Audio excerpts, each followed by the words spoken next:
Yo, yo, yo, come on in. You know what time? It's time for the Sunday rations. I'm talking about it's been a few days. The combine's been going on, and I'm pretty sure you guys been watching it. We've been watching the combine, and you know we're going to get into some combine talk when the time comes. But right now, the quarterback situation, even though the combine is cooling off, the quarterback situation and the rumors are heating up.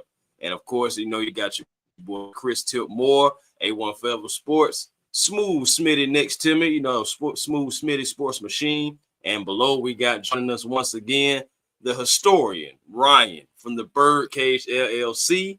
So, fellas, how y'all feeling? Let's get into it and just, tell the people what's going on. Go ahead, Ryan. I appreciate you guys having me on tonight, man.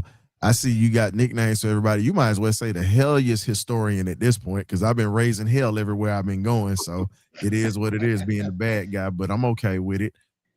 Definitely loving the quarterback talk right now, because we've been talking about trying to bring somebody in till Penix gets ready. This is the perfect show today. Facts. Oh, yeah. Let me say what's up to the Smitty, chat, what man. up, Y'all know how we do, man. Eddie, what's good? Jermaine Williams.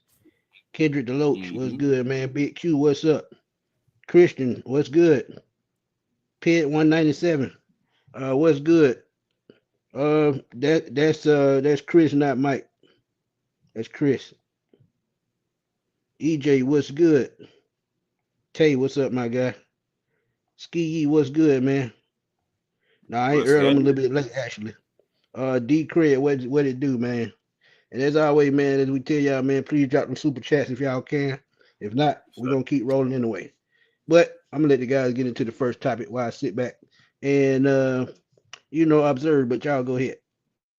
Oh yeah, man. Like we were saying, man, again, quarterback news is heating up, and the Falcons are getting linked to different quarterbacks. Some of them you may not like the name, but the situation may come out and work out for the Atlanta Falcons if guys are getting cut.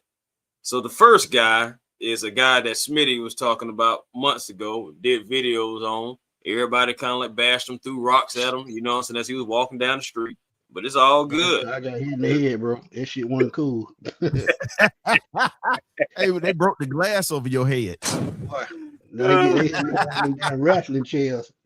I'll tell you, man. But Ryan, if you can pull up the first guy, the first object number one, or should I say suspect number one, however you want to look at it. At the end of the day, could he be QB1 for the Falcons? We're talking about Mr. Kyler Murray. Man, it's right there in the chat. Here you go. Go ahead and pull that up, fellas. But I got to say something right quick before y'all start. Ain't it funny sometimes how divine intervention come into play? Because this is something that just came from left field in the back of my head. I don't know where it came from. And I just brought it up in conversation. Because I knew the way Jacoby Brissett was playing last year, I said the writing was on the wall for Kyler Murray, because late on in the season, he still really didn't want to play. So as I was sitting back thinking, is it time for them to let go? Because I knew the coach was getting fired. That was written on the wall. Bad. So it was time for him to go too. Because remember, before he got that contract, he had a problem with them then. So now that the injuries have kicked in, now it's the other way around. So yeah, I mean, it was just something that popped in my head out of nowhere when me and Chris was doing a live stream. And I said, hey, what did this happen? And sometimes when it's up there, it just come out my mouth. And it just happened that time. But here we are 3 months later, and guess what happened? So, I mean, look, I digress, but y'all carry on.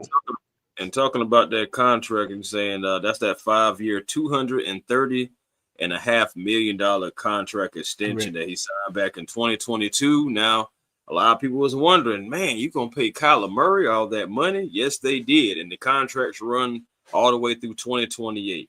Now, so that fast forwards us to 2026. He carries a $52.7 million cap hit for 2026 with a $36.8 million in full guarantees already on the book. So regardless, he's getting that 36 no matter what they do. And of course, as you see right here, Kyler Murray is likely to be released by the Arizona Cardinals, barring a last minute trade. And who wants to trade for that contract? I don't see anybody. Man, you'd be foolish to trade. You'd be foolish to trade for that. And this guy is up and down in his play, and then up and down with his health. You get what I'm saying? So at this point, why would you want to invest that type of money into a guy like that? And right now, Atlanta's looking for a bridge quarterback. Arthur Blank has already said that he wants to give Michael Penix a chance to be the franchise quarterback. So at this point, why would you take him? Right. That's a good point. Then you look at it too about the likely outcome of it. The reports is like you just said about him being released. Now, a trade would roughly save them $37.6 million, but why would you trade for that? So let's talk about the actual result that's going to happen. The release would result into a $52.4 million cap hit. And today is the 1st of the month. By the 15th of the month, if he is still on the active roster, they have to pay him another $19.5 million in 2027 because that part of his salary will become guaranteed, which I'm pretty sure they don't want to do. So again, I'm expecting around the same time we'll see Kirk Cousins getting cut or whatever. Even though I know it's designated for later probably, but you're still going to see guys like Kyler most likely getting cut because they don't want to be on for another 20 million, might as well say. So I'm assuming that Kyler's going to get cut, y'all. Man, that's a good. And Mo made a great point. He said, "Why trade when you just wait for him to get cut?" And I think that's what they're going to wait on. But one guy that they will trade from, we'll talk to in a second. But speaking of Kyler Murray and that cap hit, that's going to go way past what Matt Ryan was at $40 million. And Tua Tagovailoa is going to take it to the next level after Kyler Murray. So we're looking at record historic cap hits and cuts that we probably haven't seen before. And with Kyler Murray, I'm kind of up in the air on him because we all know he brings drama, and maybe it's part of it because he's frustrated that they're not building the team the way he wants. Because remember, at one point he had Larry Fitzgerald at the end of his career. Now he has Marvin Harrison Jr., whose first 2 years, to me, have been kind of pedestrian. So I just got to see how it works, and how. Now I'm banking on they're going to do their homework before they bring in another quarterback. Because don't get me wrong, he's a Pro Bowl caliber quarterback, but that injury history and then the drama behind the scenes. I'm kind of shaking my head. However, I will say, as far as a quarterback, he's a system fit. So if he's a system fit, I'm all for it, as long as they can keep him under wraps. But go ahead. Yeah, that's why that's the main question that I just asked. I was like, does he fit our system? I mean, yeah, he does. But can he keep his head on straight? Can he lead the locker room? Because you need your quarterback to be a leader of men too. He got to lead the team. Is he headstrong enough for that? I mean, perfect example right here what Dan just said. I don't see Kyler coming in based on what former teammates have said about his work ethic. Patrick Peterson absolutely trashed him. And I know exactly what he's talking about. And again, and it's not just Patrick Peterson. There's other guys around the league. I mean, it's been rumors and everything that he'd rather jump on the game and play, like play the game, more so than actually get in the game and be a part of the game and play the game. So, I mean, of course, take that for whatever you want it. Yep. It is out. Yeah. Ski, they're going to definitely bring somebody in to compete. That's the whole part of that's the meaning of the conversation we having. We just need to figure out which one is it going to be. Is it going to be Murray or is it going to be one of the other guys we're talking about? Me and Chris talked about. Well, Ryan was there too. We talked about Matt Jones the other day. Had a discussion on that. But Matt Jones may cost a little bit more, and you can go back and check that out. I did actually cut the clip out and put it as a regular video, but you can go check that out on my page. But we had a decent conversation on that. And I think Matt Jones, like I said, is going to cost more than a fourth. I think it's going to be a second, no later than a conditional third, which could turn into a second, because he's Mac Jones. He's been around a while, so you got to pay for the convenience. Silk, what's up, my guy? He said the quarterback Tyson Virginia. or Stetson Man, you Bennett. talking about paying that much money for a guy like that, and he's been as inconsistent as our current president right now? Come on, man. That's Who you my talking about? Kyler Murray. Mhm. Oh yeah. Go ahead. Shoot. No, I'm good. I'll pass on that. So you good on Kyler. Man, look, you got to get this dude platform shoes to see over our offensive line. There It's you just go. what it is. Hey, man. I'm Yes, sir. sorry. And here's the thing. And then you have people talking about Dylan Gabriel. Like, here's my thing. Why do you want a midget in the backfield? That's what I'm looking at. I need a guy that's gonna be able to see over these offensive linemen. Like Well, Doug yeah, Flutie was an anomaly, Mara. You're not gonna get too many of those no more. You read my mind. That's what I was just about to go. Everybody want to be Doug Flutie, but Flutie was different. And Flutie was Flutie in two different leagues. And Flutie was healthy. That was the other thing. Right. Yeah. Flutie Who played you think about better 40. than better than Penix? You talking about Kyler? You talking about Flute? I mean, who you talking about? Flacco? I mean, it just I don't know. It just I mean, and even with Dylan Gabriel, I seen the whole Dylan Gabriel thing, but it was almost like, you know, when you know how you're in the bed and you roll over and you see something, you just kind of like roll back over. That's kind of like how I did with the Dylan Gabriel thing. Yeah, that you trying not to see it. It didn't make any sense. Yeah, you trying not to see I'm in the same boat I am with Malik Willis with that. It's like it's another guy that just doesn't have the same even the level of experience that even Michael Penix has even have. And again, so pretty much you're already taking a risk on Michael Penix. You'll be taking even more of a risk with a Gabriel or somebody like that in that regard, because those guys are looking to necessarily be starters like right now.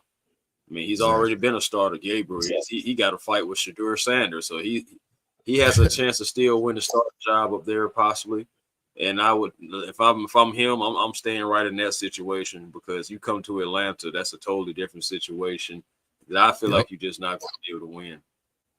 I don't even think he's going to win that situation in Cleveland, because the type of quarterback let's just be honest. And I'm not saying this because of who Shedeur's dad is. It's just what it is. If you look at Todd Monken, the type of quarterbacks that he likes are exactly like Shedeur. Yep. Those are his type of quarterbacks that he wins with. The only problem with Stetson was small, but Stetson was a dog. He didn't care about getting hit. And Stetson played like he was about 6'4". Yeah. And he's well at 5'11", barely at 6 feet. Barely. So at this point, you got a guy that's there that's, you know, he was in a situation. Shedeur showed out every time he stepped on the field. It was just a mess up there. But hopefully Monken can figure that out and keep Dylan Gabriel away from Atlanta for us. Boy, that would be an Atlanta Falcons type move, though. Facts. I'll take Kyler before I take Dylan Gabriel. Before I had to trade draft capital for him too. Ooh. Trade picks for which Jones? Straight like that. I like that. For Matt Jones. He talking about for Matt Jones. I would do that. Absolutely, I would. Because you say he getting ready to catch hell up in this doggone chat for saying that. I agree with Dan. I could roll with that. Facts. I mean, my thing is, I would want Pitts back. I would do it. Go ahead, Chris. My bad. No, I was about to say, you look at it though, guys. This is the time where deals like that kind of get made. I mean, we did tag Kyle Pitts, and we're assuming that they want to. I look at it like this. You know how we are assuming that we're going to keep Michael Penix and Michael Penix is going to be the starter. Well, I'm just saying, guys, like it's a different situation because, of course, Kyle Pitts is healthy, but it's still a similar situation too. You know, I mean, with the same situation that you in with Penix, you sort of are in with Kyle Pitts. It's not a guarantee. Agreed. Antonio said, would you guys take Taylor Green if he was available as one of our picks, or do you think he's still a project like AR-15 or Justin Fields? Absolutely a project. Yeah. I wouldn't. I'll say this. He has to go to a situation where it's already established so they can actually groom him, because he has the tools to be an effective quarterback. Because if you look at it, He had an 86% QBR this year, had over 2,000 yards passing this year, and he also had, quite a few rushing yards this year. The only issue was his receiving core was very inconsistent, and he had a hell of a running back, Mike Washington Jr., that took a lot of pressure off of him. So agreed. At this point, if you're going to talk about Taylor Green, he has to get into a situation where he can be developed. Right now, we're going to be trying to develop Michael Penix Jr. with Alex Van Pelt. But absolutely, if we had a Kirk, like pretty much if we still had Kirk here and we didn't have a Penix, I'd say hell yeah, take him.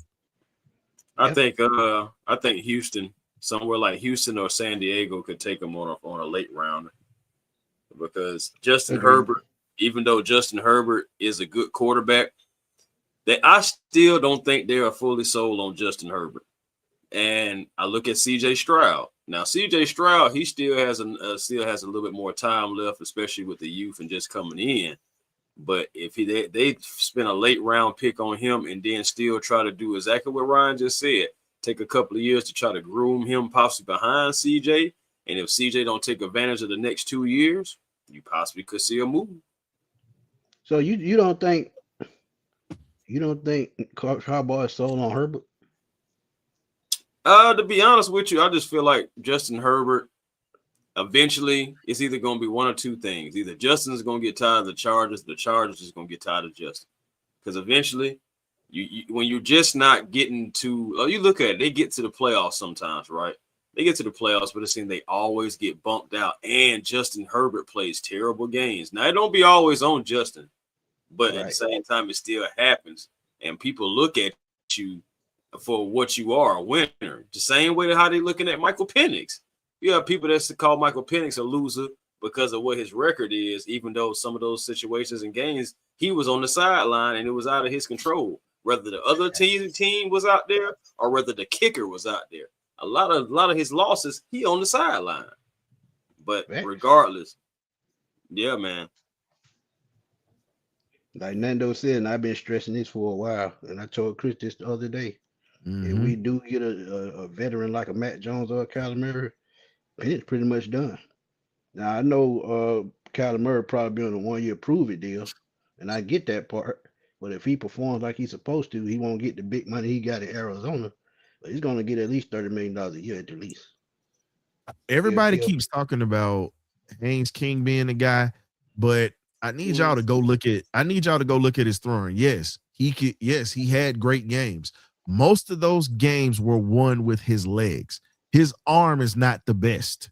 Trust me on that. Please go look at the footage. Don't just say it because you're enamored with what you saw in the combine. He's all heart, tough, durable, but you have to really look at the realistic side of it.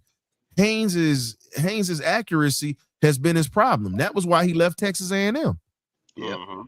And that's why he lost his job over there to what's the kid's name? Not Marcel Reed. It was a kid before Marcel Reed. They came there and Reed took his job. So it's been an issue. I think that dude was left-handed, right? Yeah. And Marcel, and to me, I feel like this. The best quarterback, one of the best quarterbacks coming out next year, if he actually gets his stuff together, is Marcel Reed if they're gonna bring somebody in. Right. Yeah. But Eli Store, I told y'all I did a profile on him. He was that guy. I knew it. And he showed it. To me, he's boosted himself up to at least a top 25 pick if a team willing to take a chance on a tight end. If he falls to the second round, Lord forbid somebody gonna get a steal. I agree. But man. Man. We ain't even moved on. We just stayed looking at ugly. Somebody switch over. Whichever one of y'all want to take the next one, y'all go ahead. Yeah, I got it. I'm gonna pull up old Tua Tagovailoa, man. So the situation with old Tua says the Atlanta Falcons for this was put out by Jeremy Fowler, but pretty much Tua Tagovailoa, he's being linked to the Atlanta Falcons. Now, let me tell you about Tua and his contract. My goodness, because that situation is crazy. He signed a 4-year, $212.4 million contract in 2024. That contract also ends in 2028, similar to Kyler Murray's. Now, the 2026 situation is he is owed outright, fully guaranteed, $54 million. Just to put that in terms to who you think is Giannis for the Bucks that plays NBA ball, for those, you know what I'm saying? He's making the same amount this coming year that Giannis is making this year. I was just saying Anthony Davis, he's around in that Anthony Davis range, all that stuff like that. So that just lets you know how much money is fully guaranteed to Tua in 2026. Well, yeah, at least him and Anthony Davis got something coming. Yeah, they both don't stay healthy. But either way it goes, the Dolphins are reportedly prepared to release him, according to Jeremy Fowler. And also, Fowler says that one coach told him unpromptly, watch for Tua in Atlanta. Oof, that's diabolical. If the Dolphins do cut Tua, it will be a record-setting $99.2 million dead cap hit. That's why Miami is trying their best to see if anybody will take on this contract. And Miami is even willing to pay most of the contract to find a partner. And they still have been unable to find anybody to be crazy enough to take on that $54 million guaranteed. Even if they take, they're trying to take on at least by the percentage of it I've seen at least was like 15 to 20%. But still, man, you may have to take on 50 or the whole thing just to get rid of it. $99.2 million dead cap hit, y'all. That don't even sound mind-boggling. That don't even sound like it should be legal. Mind-boggling. But bro, if you paid all that money for a guy who's getting concussed every other season, it seems, and we don't know when his last play gonna be, what was the front office thinking? I just want to know. Now, don't get me wrong. I'm not gonna, bash him because everybody want to make their money, but at the same time, you know the injury history. So why take that chance? Why not say, hey, we'll let him ride out his rookie contract and we'll see which other way goes? Because if you look at last year, he played decent at some points, but in some games like that Buffalo game, you got there wondering like, what the hell is he doing? So I mean, don't get me wrong, we have a good staff here, and I feel like they can develop any quarterback or make any quarterback relevant again, no matter who that is. But some things you just got to question as far as mindset of some of these players. And Kyler and Tua mindset, it worries me a little bit. Right.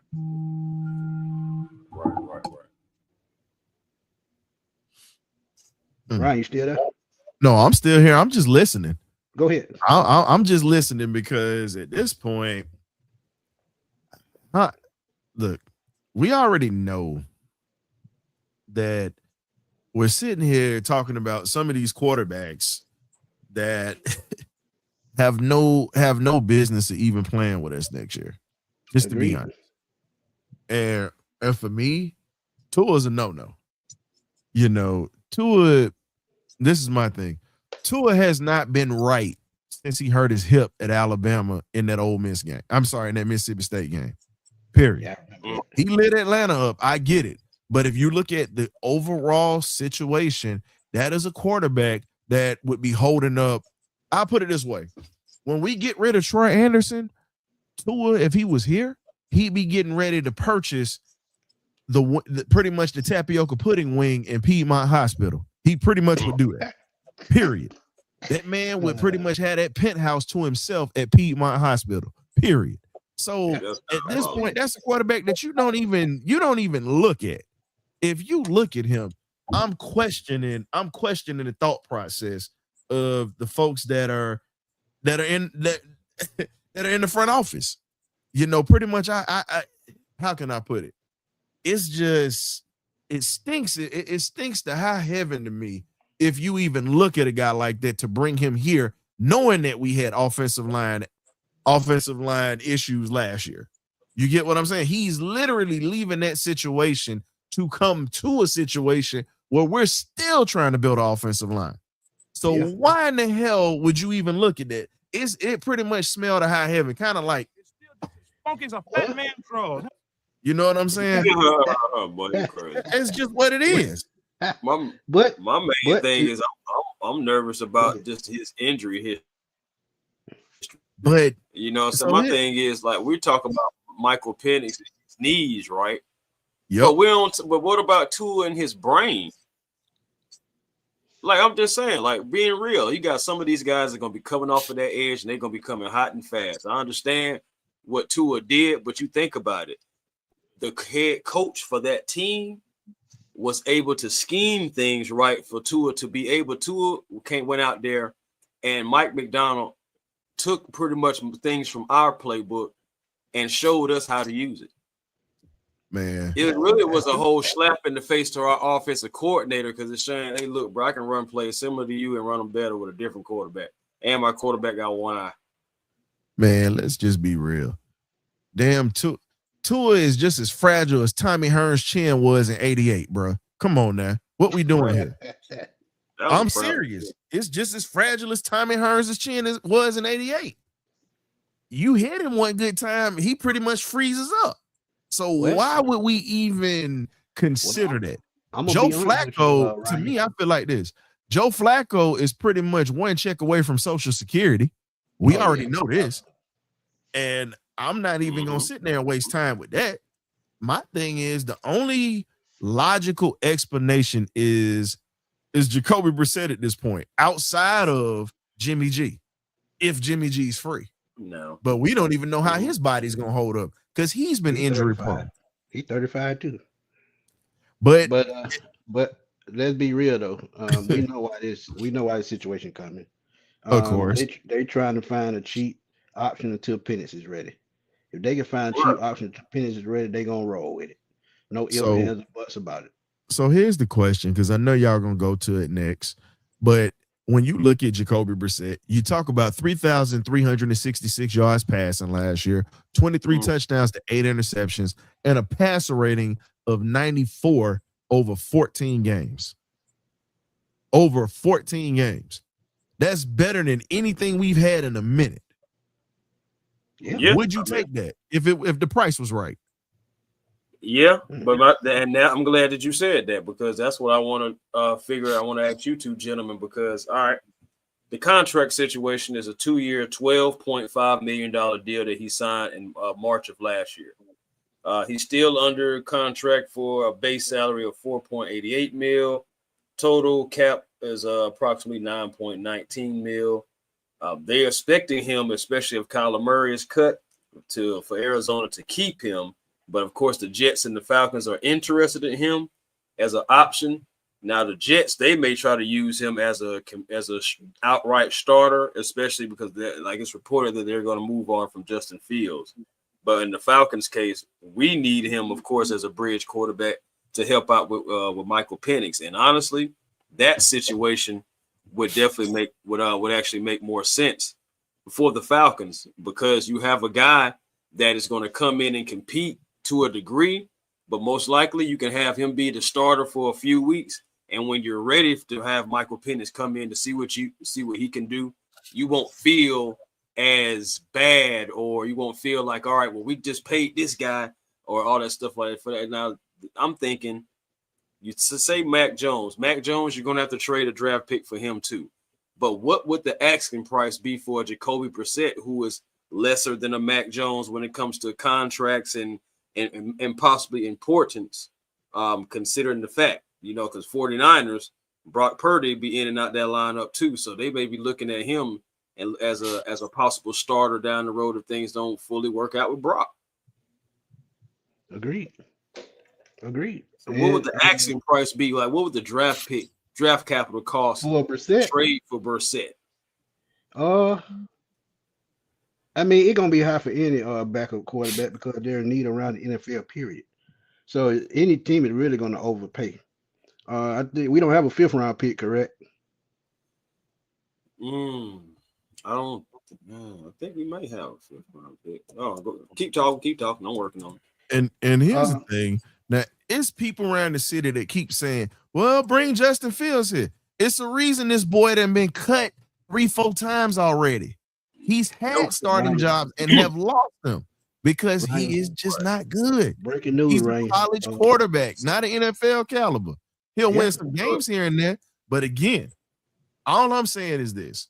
Some of these quarterbacks that are being mentioned, are y'all really looking at why they can't have a job? Think about that.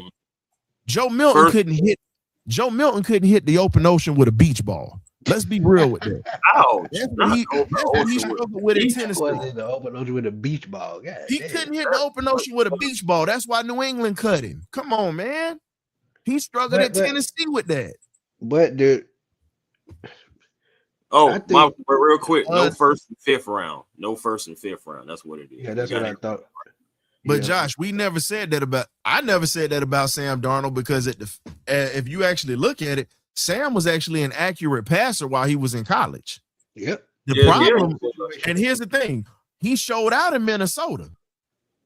So again, Fields has been with other teams that have had talent. He was in Pittsburgh. They went to the playoffs, and he lost his job to Russ. So what are we saying? And breaking news on Justin Fields, he's converting to a running back. Oh, okay. All right. Well, there you have it. Justin Fields is now a running back, and I hope that can be the one thing to save his career. I mean, right. But you know what? That's okay though, because he's elusive, he's big, and he's strong. Let him keep a job. I'm good with it. Yeah. It just you think about it now, that workout regimen got to change up all the way because he got to put a size on. I just feel like so just for cushion and stuff. If he's gonna be running in between the tackles, what type of back is he gonna be? That's a whole nother conversation now. Yeah. Hey, Washington. No, we know he was traded to Dallas. We was just saying the reason he was cut from New England was because of the fact that he was inaccurate. He's a backup in Dallas right now, learning how to be a quarterback. So in that situation, it was just a mess when he was up in New England, though, to be honest. Yeah, he got a hell of an arm, but that accuracy, it just ain't there. It showed in Tennessee. Remember that Alabama game? Yes. Willie, thank you for the donation, my brother. Truly appreciate it. Eric Rogers, thank you for the donation. He said, I think Jacoby Brissett will be our best bet at bridge. He's experienced and a safe option. Yeah, but you got to trade for him. That's the thing.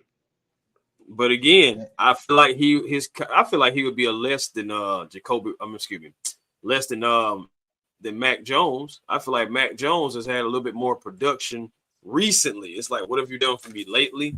And it's obvious. Like, man, shoot, Mac Jones was in that game when we lost to the 49ers. Remember that. Right.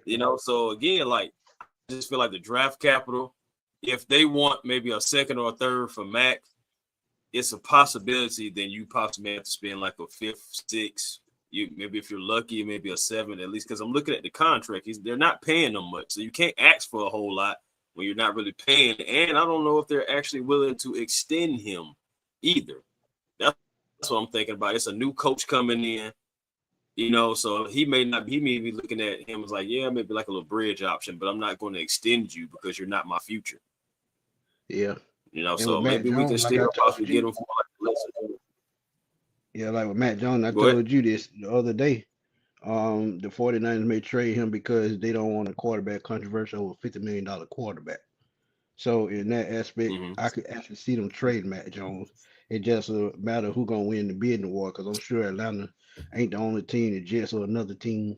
The Browns still. No, I don't say the Browns because they got Deshaun Watson and Shador and Dylan Gabriel on the book. So I don't think the Browns going after the quarterback, but go ahead, Ryan.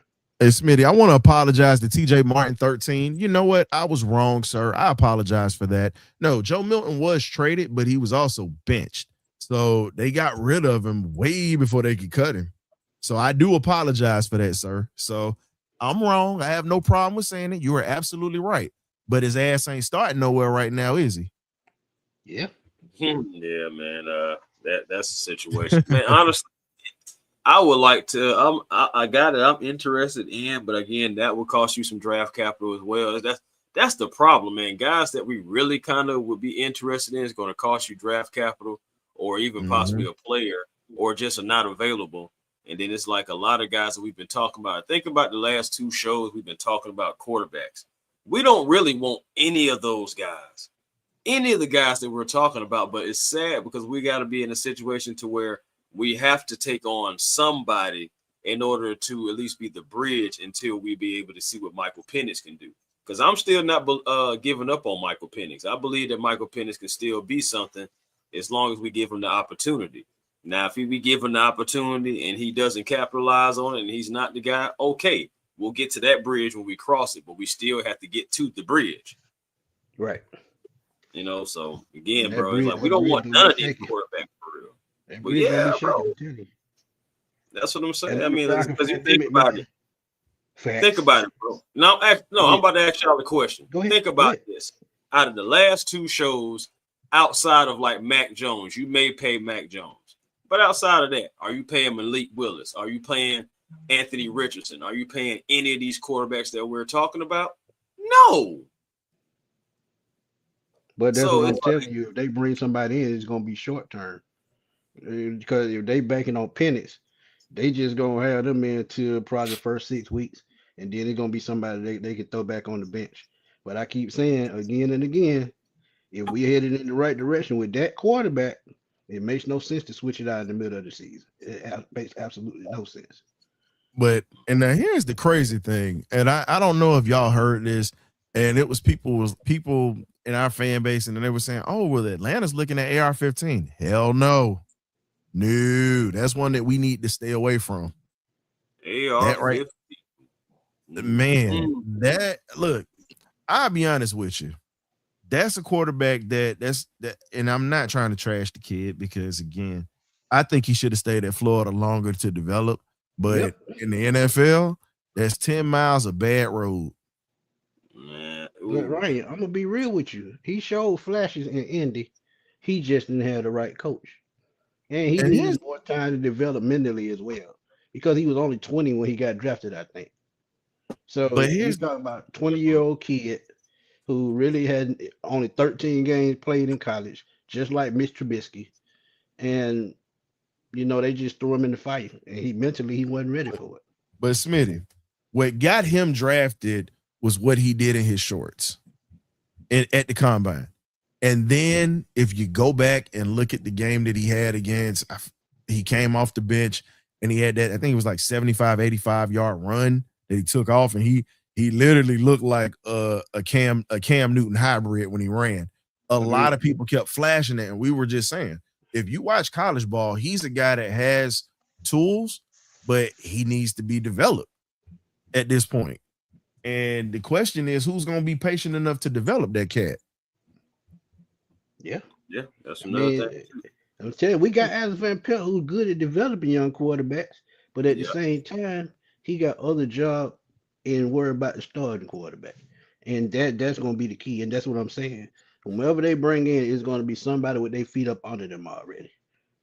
It's got to be a bridge guy. It's got to be.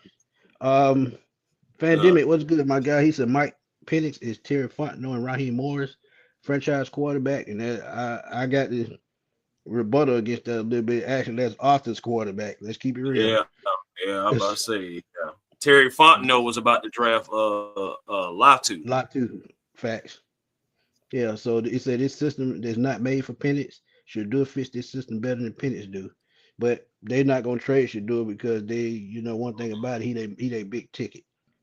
They don't even give a damn if he can play the quarterback position long he bringing fans to the game.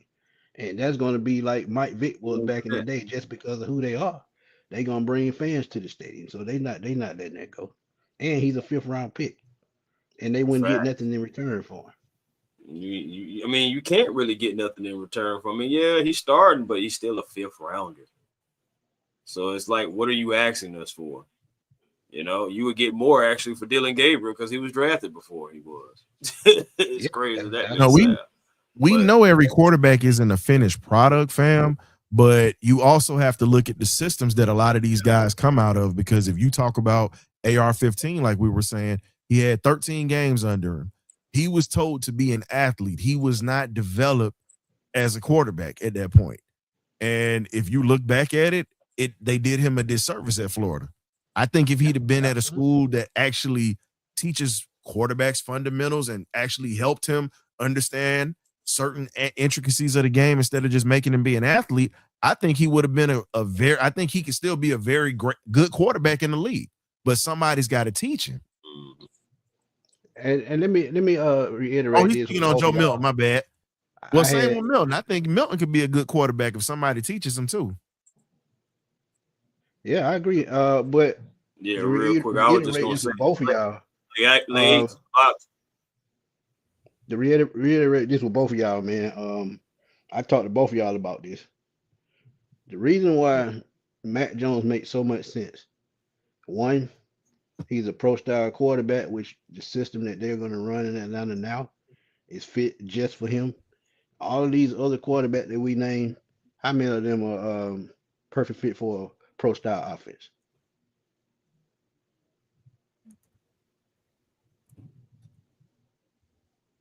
How many? 1, 2. I ain't gonna lie to you, man. The doggone stream y'all had kind of chopped you up a little bit. Oh, okay. Yeah. I can repeat myself. Ain't no thing. Please repeat, good sir. Matt Jones was my favorite choice out of these guys, and the reason why I keep pushing his name because he's a pro-style quarterback coming out of Alabama. And how many of these other quarterbacks we've talked about in the last month or two that's a pro-style quarterback that fits for the offense the Falcons is about to run? I mean, none of them. That's why I said, well, you may pay you heard what I said, right? I said you may pay Mac Jones, but outside of that, that's when I just was like, okay, what everybody else though. You're not gonna be willing to pay that price for him. I mean, even with 35 mil is too much for Malik, and I explained it why in our last live, just for everything that he has not done. And again, like, we're talking about the Joe Flaccos, so that's feeling like, some the old gunslinger, like it feels like an old cowboy movie, even bringing him in. But however, you think about it, he has that experience, and we only need somebody to be a bridge for right now. We don't need to be locking up big money into any more quarterbacks until one or two things we see, whether if Michael Penix is or is not the guy. That's it. We don't need to be wrapping no more big money into no more quarterbacks until we figure that out. Agreed. Hey, TJ, you could be the general manager. You could be the general manager any day, bro. I definitely appreciate the truth that you are speaking with some things, my guy. I rock with it. TJ, I like TJ, man. Bring it every time he join, man. He said he is a business trying to be the Falcons as a YouTube deal. Hey, man. Hey, Smitty. Ideas. Hey, Smitty, I'm gonna coin it, dog. I'm gonna coin it first on your show, but it's coming from this story, and we gonna start this. So if y'all hear this from any other podcast, you heard it from the historian from the Birdcage first. If Mac Jones comes here, his new nickname will be Maybach Music. Maybach Mac. That's what we gonna call him. Maybach Mac. That's what we call him. That's Maybach Mac right there. Old double M. Exactly. We calling him Maybach Mac or whatever. So hey, if we get Mac Jones, y'all already know, get them double M's out. That'll be something else, boy. That's hilarious. I ain't gonna shout out to my boy. Oh boy, I can't stop laughing. Shout out to my boy Let Us Pray, man. Y'all go check him out on YouTube. Let Us Pray Sports. All the way out there in Cali, man. Go check him out. He said Brissett can sling that rock. He just has no touch, no mobility. But I wouldn't be mad at a temporary situation with Brissett. Plus, we don't have to give up assets to get him like we would Mac. Yes, he's still under contract, so we absolutely would have to give up a late round pick for him, probably. Hey, man. Hey, Brissett had enough athletic ability to beat our ass. It was enough. He had enough. But it's all good, though. We took care of Arizona this year. First time we did it at Cleveland too. They had that new stadium in Arizona. But Chris, he did it at Cleveland too when he was there. Yeah, I ain't gonna lie, bro. He did it at Cleveland. Nick Chubb.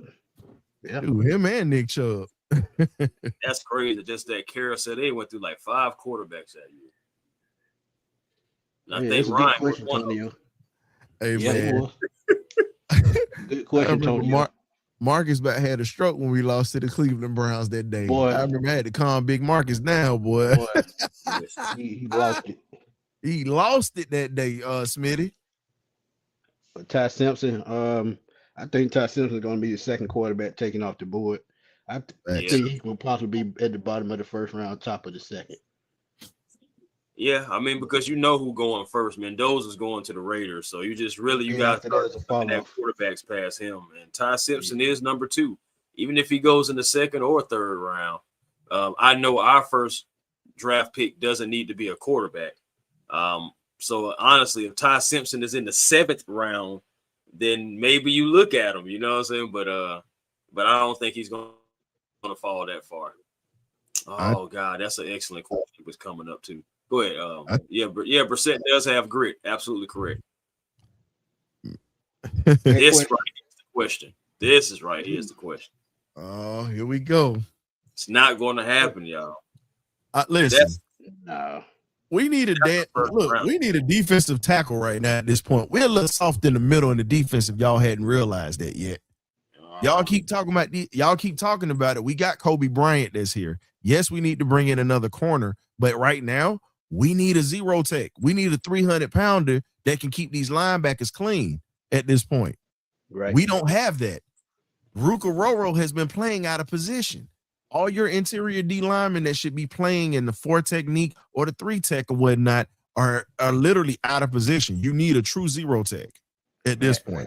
Lee Hunter, me please. If he's there in the second round, if we're still at 48, I won't feel bad taking Lee Hunter at 48 if he's there. Nope. I got you when you say Lee Hunter, but as a kid that I'm a fan of out of Ole Miss, 6'8", 338 pounds, Xavier Harris.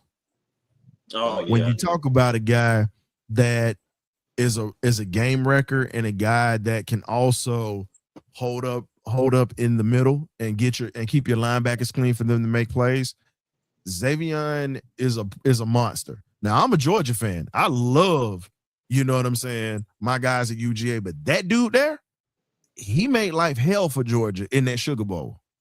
Bro, think about who was making all those plays. You had a want me to 338-pounder coming in the backfield wreaking havoc. Yeah. You want me to tell you, remind me of the Ryan? Who? I'm going to go old school. The Gravedigger, Gilbert Brown. That's who it reminded me of. Okay, I can see that. I can see that comparison. Yeah, I actually was gonna go with somebody else or whatnot. You went with Gilbert Brown. I was gonna say he reminds me of a taller Grady Jackson. He just has weight on a little bit more weight than Grady Jackson. Rod Coleman. Excuse me, not Grady Jackson. Let me take that out. He kind of reminds me of a bigger Rod Coleman. Yeah, Rod Coleman was a freak. Dude was like what, 275? I said dude was 275 playing tackle. And here's the thing: if we can't get Lee Hunter, that's who you go after, because we've been talking about having size in the middle, and he gets up 2 blocks. Pause. Hey man, I gotta make sure I put that out there. You know, you got some freaky people out here. They'll be crazy. Smitty, you know what they'll be saying, bro. Out of control. Smitty, you know what they'll be saying about me. This is a sick Negro. That's what they'll be saying about you, boy. Right. I say the world that we live in, brother. Bro, we too old for that, bro. Nah, man, you got some older people that's a little on the immature side now. Come on now. Agreed. but either way, hey, man, I agree with you guys. No, Chris, I was just saying I agree with you guys on that, because Lee Hunter is a monster, but if you can't get him, you got to go get that kid out of Ole Miss. 6'8", 330, and is a monster, and you can get him as a second-round pick. Take him. Oh, Chris. I'm not Chris. Ryan. Yeah, man. Another guy that was that size. He's a former Falcon. Jumpy Gathers. He was about that. He probably one that's as big, but he was 6'7".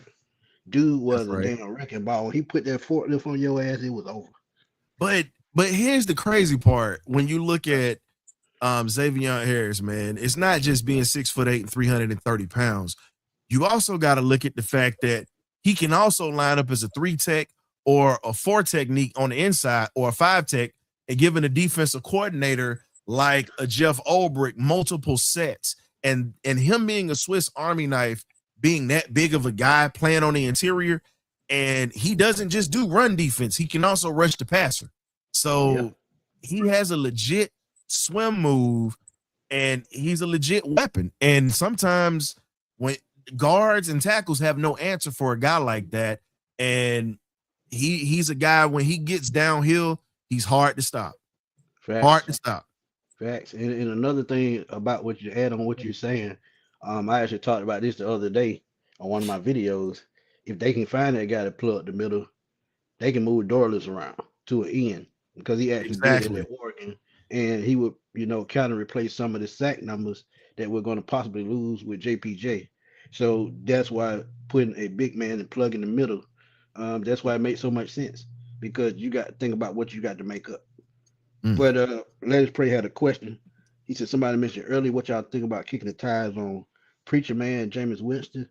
Drew Aller looked great throwing at the combine. He should be available late. I did a profile on Drew Aller. He has all the mechanics, but his accuracy is very inconsistent. So he's another one of those quarterbacks that you're going to have to develop. And do we really have time, to worry about that? But we don't, bro. Yeah. But if they do draft him late and they can develop him over a 2-year period, and I think Alex Van Pelt can, depending on how long he's here. I wouldn't mind if it's a 6 or 7 round pick. I wouldn't. It's a 6 and 7 round developmental stage anyway. So I would not bother, making that move. Oh, and Chris Boy too. Zach Harrison is gonna factor into that too. When you talk about 3-4 in. But go ahead. Most definitely. No, most definitely, man. Again, those are some guys that you really can look for. I know I was looking at Chris McClendon.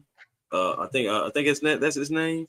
I'm not looking at this right now, but I know the kid out of Mizzou, I believe, defensive tackle as well. He had a good showing. Chris McClendon. Yeah, that's Chris McClendon. Yeah, he had a good showing at the combine, man. Honestly, there's not a lot of people are talking about him.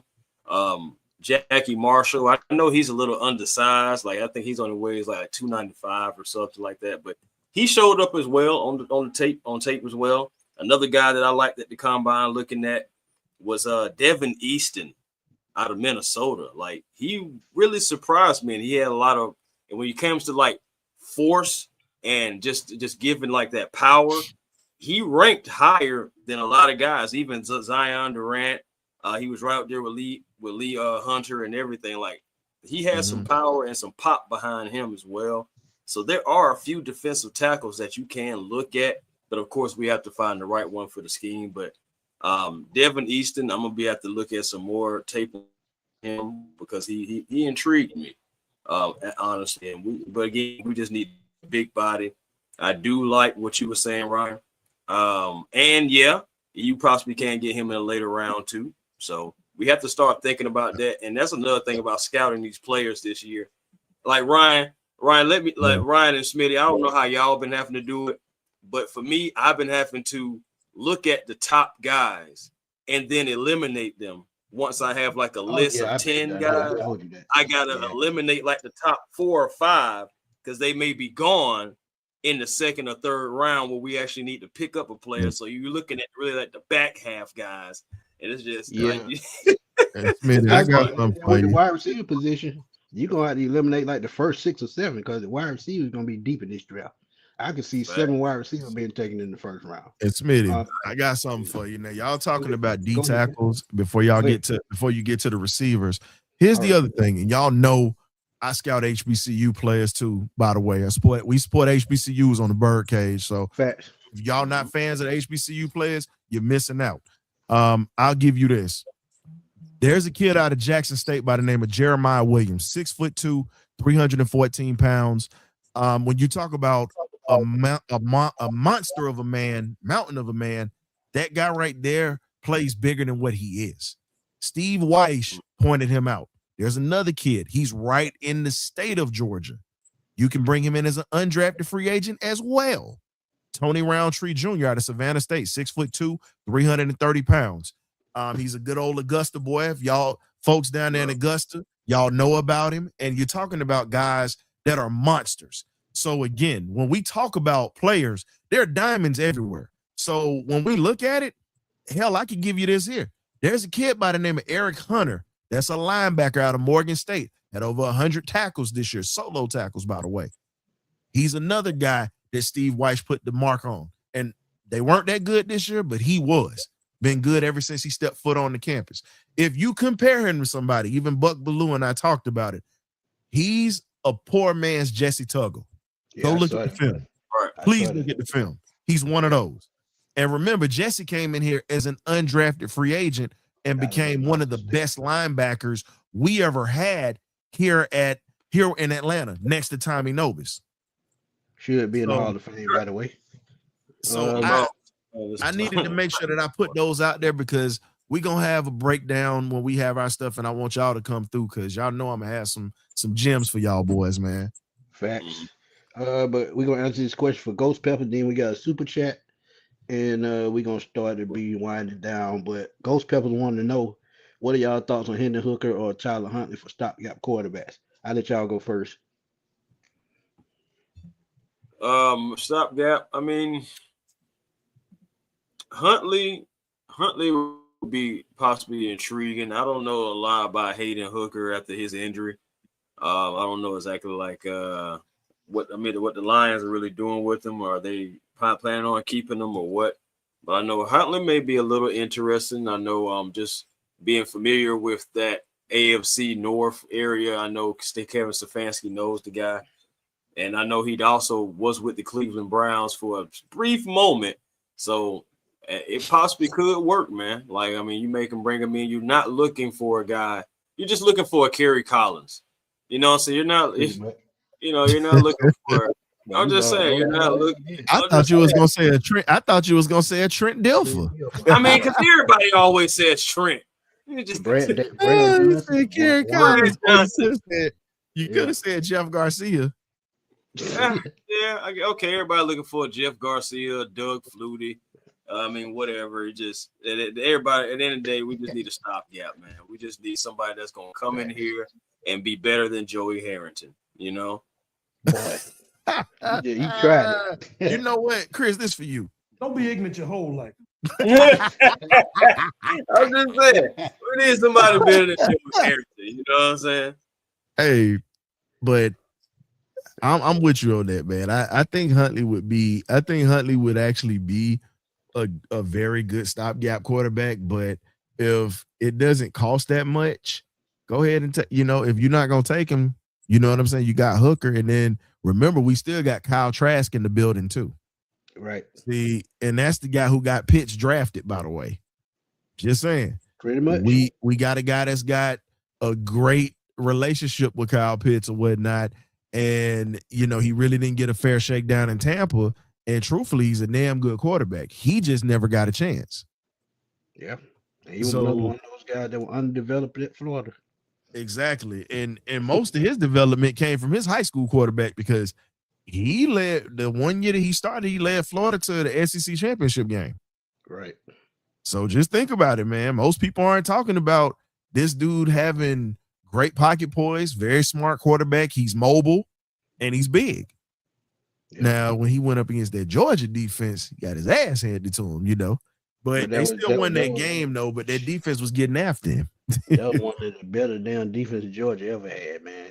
Nobody couldn't have done. Well, Florida beat us in 2020, though, even though he did his thing in that game. Right.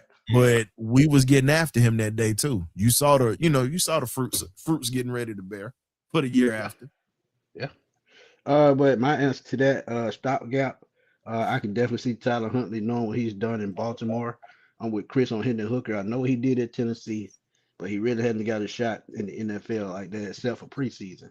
But if you're talking about a stopgap with one of these guys, again, like Ryan and Buck alluded, I would still go Stetson Bennett if I had to go just a stopgap for a short period of time, because I know he's gonna have the heart to win football games. That's the only thing. But Matty goes, thank you for the donation. He said, I want the quarterback from Arkansas, but I think the Dolphins will take him. They could take, I could see it.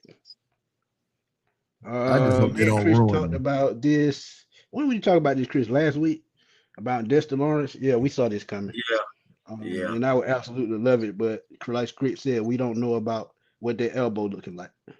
If the elbow is cool, I'm interested in, at least talking to Sexy Dexy. At least that's his nickname. That's what they may call the man. I don't know. But at the end of the day, that elbow, I'm just thinking for a pass rusher, somebody that wants to get after the quarterback and try to move people. If that elbow is hindering you, so it can maybe flare up at the wrong time and you get pushed over, mowed over, anything. So if the elbow is cool, I'm cool. Hey, Ron, you got a shout out, man. He said, thank you for mentioning HBCUs. They underappreciate it. That's why he do it, my guy. Man, there's so many talented kids that's there. And, unfortunately, they're not going to get the opportunities like the ones of the past because of the fact that a lot of the PWIs are out here and, they're really tied to the NFL. And that's the narratives that they're pushing. But again, it's a kid that's at Alabama State right now. If you don't get anybody, let him walk through the door. Man by the name of Andrew Bodie. Monster talent at quarterback. He's ranked number 3 out of the whole state of Texas in Texas high school history football-wise. Wow. And that's a lot of quarterbacks that's done come through there. From Matthew Stafford, Drew Brees, what's your boy, Nick Foles. He literally ranks above those guys. He just didn't have the grades to get into a big-time school. That was the reason he went to Alabama State. Texas A&M and then Alabama. Texas Southern and then Alabama State. Let me make sure I get that right. But he's a guy that you got to look at too next year. Give him a shot. It's funny you talk about that because I did a profile on James Houston about 3 or 4 years ago. Yep. And I just knew it was just something in his tape that said, man, he can play at the next level. So what does he do? He's in he NFL left. now, and he left Florida, but then went to Jackson State. Right. Mm-hmm. So yeah, he went there, shined. I think he had 17 and a half sacks in one season at Jackson State. And now he's in the NFL as a rotational guy, still doing the same thing. And people talk about being undersized. He's only about a 5'11", and he's still doing his thing. Sometimes I go. Yeah, so sometimes you just got to dig through tape, man. Tyrod Taylor, 35 years old, almost 36. As a backup, I could do it. But the Falcons need a stopgap, and they probably need somebody that better fits their system.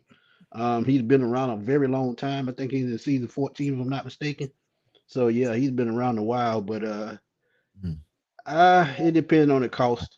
But I think they need a quarterback that best fits their system, which is a pro-style quarterback. And I'm gonna keep saying that.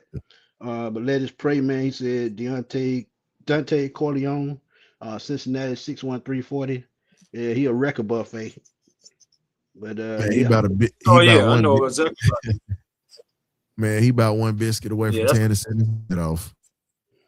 Go ahead, I'm just saying. Hey man, I know that he's not a defensive tackle, but a guy, and I know that he did well because honestly, he's kind of like being like slick the talk of the town of the edge rushers when it comes to the combine. But a guy that if he's at the 4th or 5th round, that's a big if now, Malachi Lawrence, I'll take a chance on him. UCF, absolutely. That guy hits 35-inch arms, so you already know we like guys that have arm length, so our defensive line. The biggest question is, can he be able to be that guy that can set the edge, be the guy that can turn and be the deterrence on the edge, as far as the run game. That has been like his biggest challenges, but I feel like the pass rush moves, he doesn't have just one move, so I think, he can be able to translate to the pro level. But I was looking at him. He has the frame and the stature. And, Falcons need an edge rusher. They do. So, but maybe later on, if you can get him maybe in the 4th round, 3rd round, I just know he won't be the first pick because I think if it's defensive tackle or offensive lineman that's there, I feel like the Falcons may pull the trigger to go into the trenches. And then maybe we look at corner or wide receiver. And then maybe you can look at maybe an edge rusher in maybe the 4th or the 5th round. But I'd go Malachi Lawrence, though, seriously. It all depends on what Ian wants to do. That's a good one. That's a good one. And you sitting here making me think about that or whatever when you talk about I'm gonna give you this. One of the things that we're gonna have to replace we got to replace. Well, I'm not even going to say replace. We have to fill in because I'm never going to say replace because I love me some Tyler Algier. But you have to start thinking about what's going to be next. And if we're not going to draft anybody at the running back spot, because we talked about the kid from Nebraska. We also talked about Malik Washington Jr. I've mentioned Curtis Allen. There's another kid who I've spoke on, and I haven't said it on your show, kid out of North Carolina Central University by the name of Chris Mosley. Standout kid from Texas kid. When you talk about, if you talk about a one-man show, go pull up, and I hate to say this because my Southern Jaguars were a victim of him. Go to the MEAC SWAC challenge and look at that first game and look at how he ran the ball, caught the passes, blocked out of the backfield. That's not the only game that he showed out in, but Chris Mosley, and no point intended, A1, he's got your first name. He showed up, he shows up and shows out. And I'll say this, if you're not going to get him, Curtis Allen, I'm going to keep saying. Either one of those, if you don't draft any guys that are coming out of this draft that are, that are at bigger schools. And on the wide receiver side, I don't know if anybody watches FCS football. There's a kid out of John Carroll by the name of Tyron Montgomery. Played at LSU. He was a basketball player at LSU first. And then he ended up transferring over. And if you look at his numbers or whatnot, he definitely is a guy that you can use in this offense as an undrafted free agent. You don't have to draft him, but he could definitely bring a spark to this offense, in my opinion. That's what I'm talking about.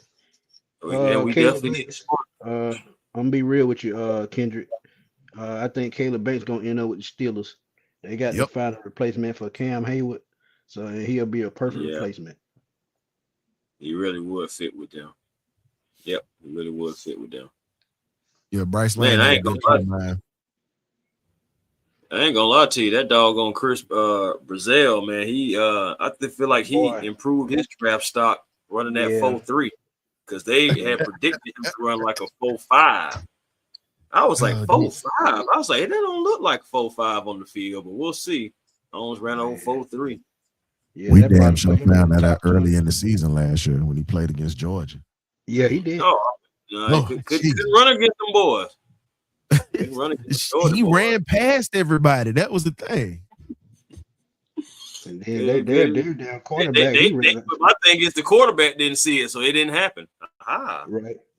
And then Levette for Georgia, he ran a 4.3. And here's the thing: Ellis Robinson was the freshman defensive player of the year, and he made Ellis look like trash. Think about that. Yeah, man. We all was sitting back questioning Ellis, like, man, you the number one corner coming out of high school. You can't cover this dude. But after seeing him run that 4.3, we understand why now. Yeah, man. Yeah. Ellis figured it out later this year, but in that game, he looked lost. Yeah. He had to watch some film. Let's get it, GA. My bad, Chris. Go ahead. I was just saying he had to watch some film, big dog.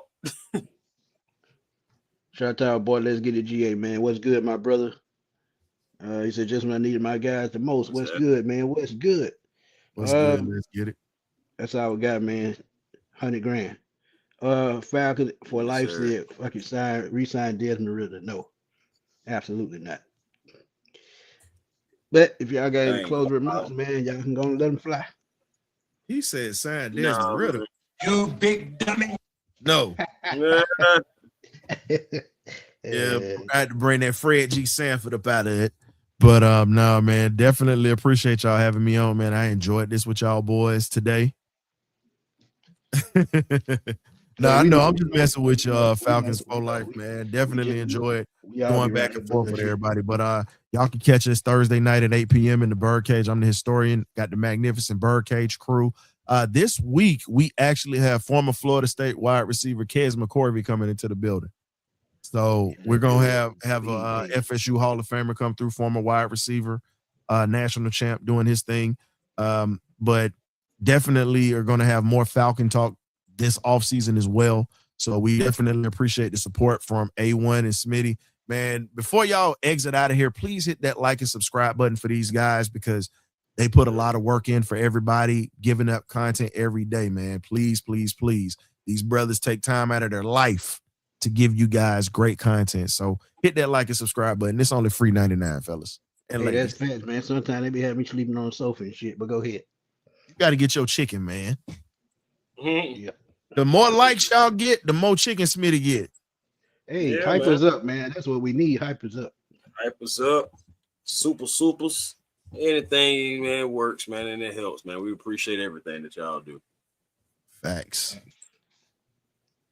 Go ahead, Chris. What do you But compare? yeah, man, A1 Forever Sports, that's the platform on YouTube. Become a member of the A1 family by hitting that subscribe button.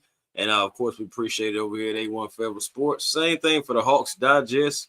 Right now, the Hawks are taking care of business against Portland, looking to go 5-1 since the trade deadline and having Jonathan Kuminga have been undefeated so far too since Kuminga been playing. But I know the competition, the level of competition, but you still got to go out there and win the game.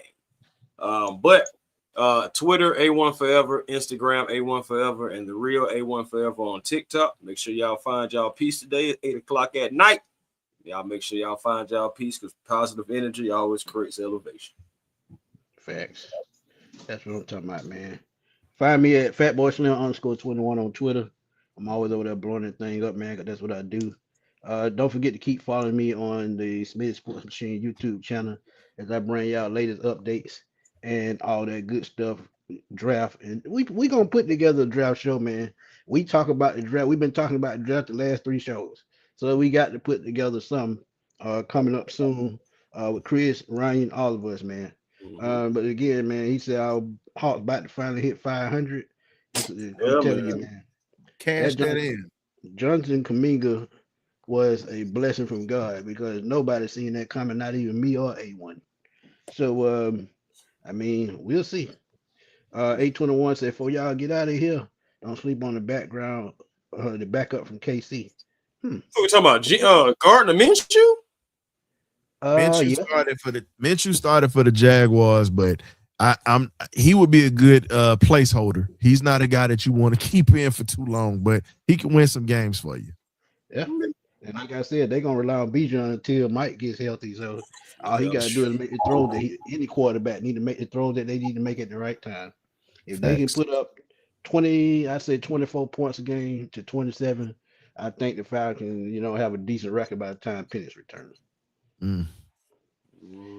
But I mean, hey, it is what it is. But yeah, man, another great show, man. Like I said, we're gonna try to get a draft show together for y'all. All this stuff time consuming, so we got to, come up with content and, talk behind the scenes. But we'll get something together, man. No matter if it's 30 minutes or an hour, we'll get something together.